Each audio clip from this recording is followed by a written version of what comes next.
Back at the Naturopath. Thanks for coming back to my channel. Before we jump into this video, don't forget, at the end of the video, you can download some free resources that I've created just for you. The Candida Diet and Cleanse Starter Guide, the Ultimate Candida shopping list, the diet shopping list, and also the Candida Symptom Tracker, which you're going to find very useful. So these are all for free. So at the end of the video, just jump into yeastinfection.org/goodies and you can download these things at no charge at all.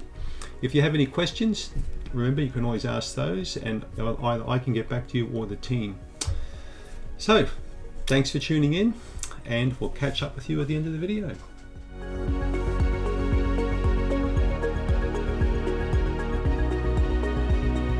Back a Naturopath from NZ. Thanks for coming back. Let's talk about the most inflammatory foods that you can eat. We talked before or previously, or we've done another video. I don't know if you're seeing this one before or after the other one, but these are the most inflammatory foods you can eat. You probably already know what I'm going to say. Sugar is the #1 inflammatory agent.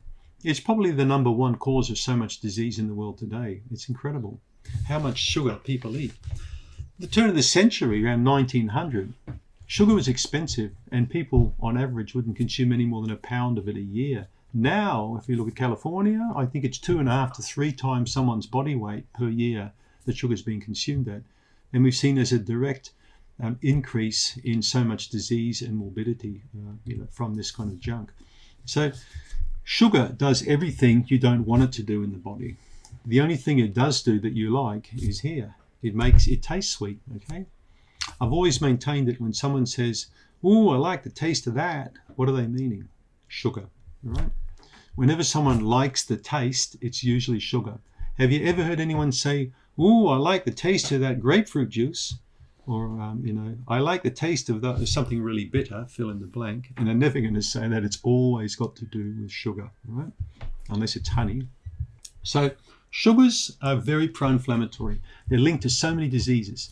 So it's the key thing that you want to avoid is refined sugar. It robs the body of B vitamins. If you look at sugarcane in its natural state, it's loaded with chromium. It's loaded with minerals that in fact assist the body with the sugars in the food. Nature is smart, all right?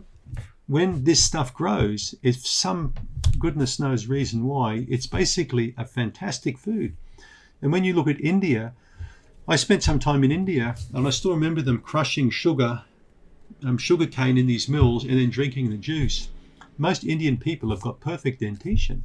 They haven't got holes and rotten gaps all over the place. A lot of them I've seen in the bigger cities have got nice teeth. They're brushing their teeth with neem sticks. They're drinking sugarcane juice. Right?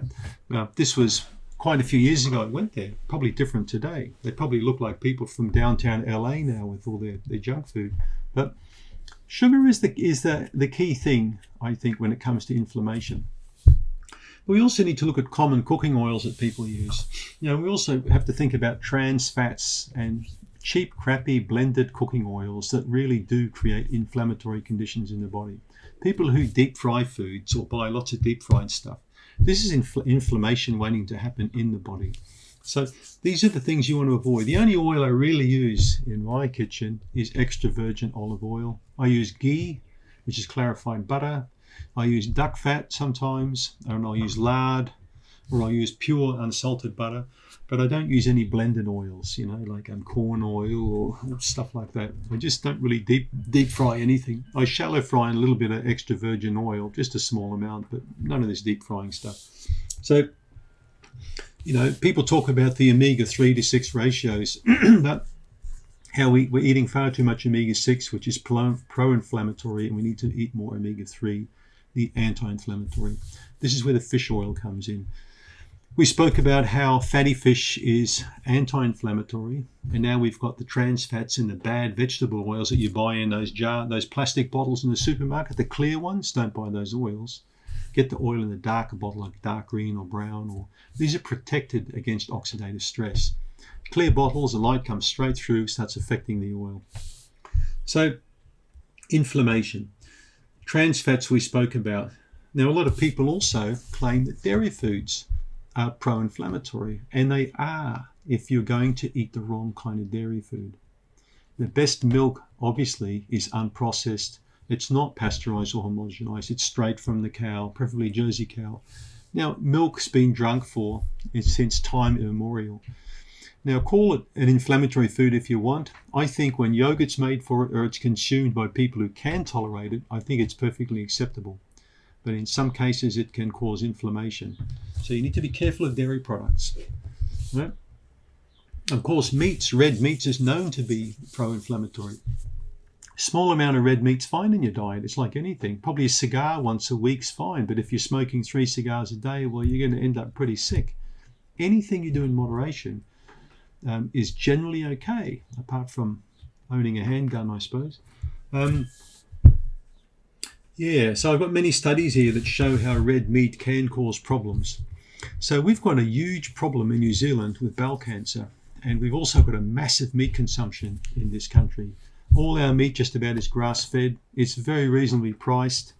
Lamb's cheap, beef's cheap, and people eat too much of it, and that's the problem. Far too much of this food can cause a problem. Alcohol, of course, is one of the key inflammatory foods.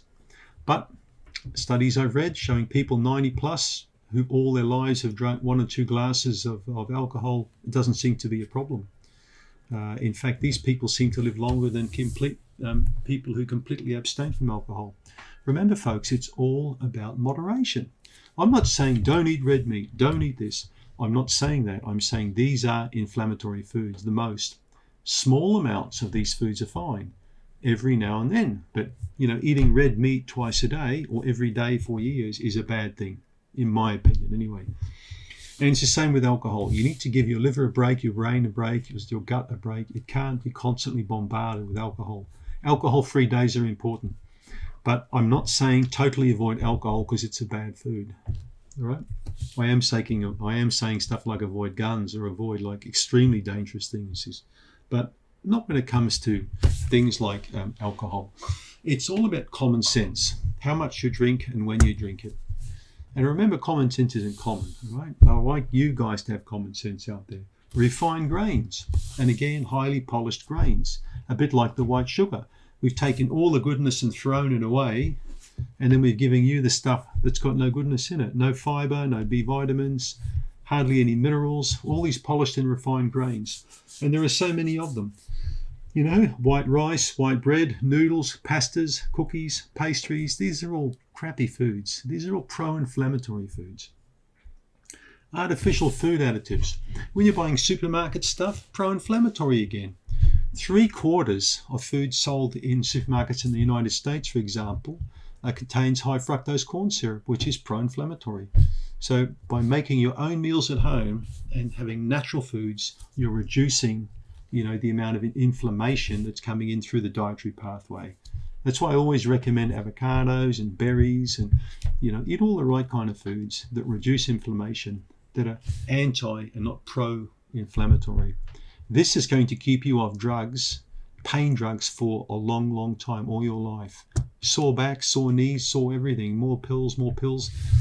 Inflammatory conditions is the key thing as you age. Inflammation is the number one thing that needs controlling. Any doctor will agree with me. Inflammation is a key thing. If we can reduce inflammation, we can slow disease right down. But if we increase inflammation, we accelerate pathology, we accelerate disease. So if you want to get sick and die early, just drink a lot of alcohol every day. Just eat red meat every day. Just eat lots of white bread. Have Krispy Kreme donuts twice a day. Have pizzas, breakfast, lunch, and dinner. Eat the standard American diet and see what happens. It's not good. It's a pro-inflammatory diet. The anti-inflammatory diet is what I really encourage people to get into. Thanks for tuning in. It's Eric Backer again, the naturopath. I hope you enjoyed that video. Remember, go to yeastinfection.org/goodies if you want to download my free resources I've created just for people like you. These are things I used in the clinic for patients, and you'll find them very useful. It's the free Candida diet, the cleanse, so it's a good introduction on how to set your program together. There's the ultimate Candida diet shopping list, and there's also the Candida symptom tracker. yeastinfection.org/goodies. Thanks for tuning in and subscribe. Thank you.